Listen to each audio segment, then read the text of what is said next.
The story begins with Ryan, a famous young boxer. Even though he was only 16 years old, his incredible talent had made him well known throughout the city. One night, after winning a match, Ryan was eager to return home because his mother and sister were waiting for him. However, when he arrived, he was horrified to find their lifeless bodies. Before he could react, a man attacked him from behind. But since Ryan was a trained boxer, he easily defended himself and killed the attacker. 2 years later, in a school classroom, a group of students was discussing Ryan's story. It was said that the people who attacked his family were actually thieves, but Ryan used his boxing skills to defeat them all.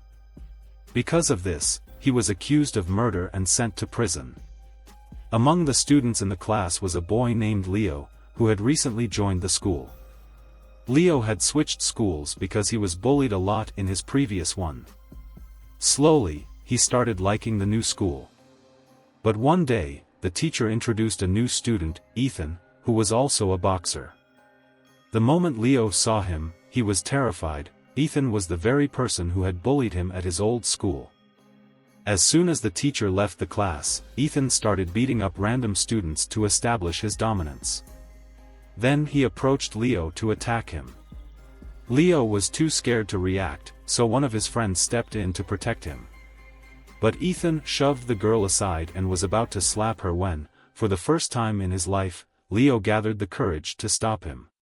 Seeing Leo resist made Ethan even angrier. He taunted Leo, daring him to fight back. Ethan grabbed Leo and kept provoking him to hit him with a pen. Finally, in fear and desperation, Leo stabbed Ethan in the eye with the pen. As a result, he was charged with attempted murder. In court, Leo couldn't defend himself, so he was sentenced to 2 years in prison. Leo was transported to prison on a bus, where he was coincidentally seated next to Ryan. Once they reached the prison, all the inmates were placed in separate cells. Leo was assigned a cell with Jake, a thief. There, another inmate told them about the power structure inside the prison. 3 prisoners, Max, Blake, and Owen, were the most feared. Max was the only decent one among them and often tried to stop Blake and Owen from bullying others. However, Blake and Owen had recently set Max up, getting him locked in a separate room. Since then, they had been tormenting the other prisoners freely. But the most powerful prisoner was still Ryan, whom everyone feared. However, Ryan was different. He never fought unless necessary. The next day, Leo and Jake were watching a football match inside the prison when 2 players got injured. Owen, one of the bullies, forced Leo and Jake to join the game.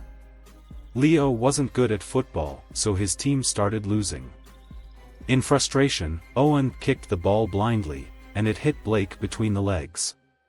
Blake collapsed in pain, furious. Blake's men dragged Leo to their cell, ready to punish him. As Leo begged for mercy, he was reminded of his past traumas from school. But just then, Blake's men noticed Ryan walking by. The moment they saw Ryan, they changed their attitude and pretended to be friendly with Leo. Watching their reaction, Leo realized that Ryan was the one person everyone feared. Desperate for protection, he ran toward Ryan. Normally, Ryan didn't get involved in unnecessary conflicts, but seeing Leo in such a miserable state, he decided to help him. When Blake and Owen tried to stop Ryan, he knocked Owen down with a single punch. Training with Ryan. Leo knew that as long as Ryan was in prison, he was safe. But things changed when the prison guard took him to meet someone. It was Ethan. Ethan, who had lost an eye, was now living on the streets. He blamed Leo for his ruined life and was determined to kill him. Leo begged for his life again, but Ethan didn't care. That's when Leo saw Ryan training nearby. Realizing that he had 2 years in prison, Leo decided to train in boxing to protect himself. He asked Ryan to be his coach. At first, Ryan refused, fearing that Leo might misuse his skills.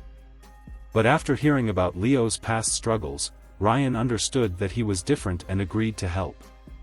Over Before Ryan could start training Leo, he set a challenge. Leo had to run 100 laps around the prison yard in 40 minutes. Determined, Leo started running. His past experiences of pain and humiliation flashed before his eyes, driving him forward. By the final laps, Leo was exhausted, but he refused to give up. Just before he collapsed, Ryan caught him. Seeing Leo's determination, Ryan finally accepted him as a student. With permission from the prison warden, who was a fan of Ryan, Leo was transferred to Ryan's cell. From the next day, Ryan began training Leo. But Leo was weak, and Ryan knew it would take a lot of effort. Meanwhile, Blake and Owen were plotting revenge. They decided to use Jake, Leo's cellmate, against him. Leo, exhausted from training, wanted to take a break. But Ryan reminded him that he could never succeed with such an attitude. Motivated, Leo pushed himself harder. Over time, his body started changing, and he became stronger. Meanwhile, outside the prison, Ethan was becoming more dangerous. He had started fighting gangsters in the city. One day, during a fight, a powerful gangster noticed his talent and offered him a job. Ethan refused and insulted the gangster, who responded by slapping him to the ground. Realizing he needed money, Ethan eventually agreed to work for the gang. Back in prison, Jake warned Leo that Ryan would soon be transferred to a high-security prison. Without Ryan, Leo would be vulnerable to Blake's attacks. This news devastated Leo, as Ryan hadn't told him anything about it. But Ryan reassured him, saying that one day, Leo would have to fight for himself. Determined, Leo resumed his training. Meanwhile, Blake's men started harassing Jake, hoping to separate him from Leo. When Leo confronted them, they tried to intimidate him, but this time, Leo fought back. He used his boxing skills to defeat them, leaving them terrified. Hearing about this, Blake ordered his men to bring Leo to him. But his men were now too scared to approach Leo, so Leo voluntarily went to meet Blake. Leo apologized for his mistake, but Blake didn't care. He immediately attacked Leo. However, Leo was no longer the weakling he once was. He fought back, but Blake was still stronger. He knocked Leo to the ground, and everyone thought the fight was over. But suddenly, Leo stood up and launched a fierce counterattack. He kept punching Blake until Ryan stepped in to stop him. The final battle. Ryan was finally transferred to another prison. Before leaving, he reminded Leo to always work hard. Shortly after, Max was also released, meaning the prison was finally at peace. But then, Owen challenged Leo to a fight. If Leo won, Owen promised to stop bullying prisoners. They decided to fight in 5 days. Meanwhile, Ethan visited Leo again. By now, rumors of Leo's boxing skills had spread even outside the prison. But instead of being worried, Ethan was excited. He was eager to fight him. On the fight day, Leo and Owen went head-to-head in an intense battle. Leo's training paid off, and Owen couldn't keep up. In the end, he admitted defeat and promised never to harm anyone again. From that day, the prison became a better place. After 2 years, Leo was finally released. But outside the prison, Ethan was waiting. Without a word, they started fighting. Both had become incredibly fast, dodging each other's punches. Eventually, Ethan gained the upper hand and started beating Leo. But just then, Leo remembered Ryan's teachings. Using a special technique, he landed a powerful punch on Ethan, knocking him down for good.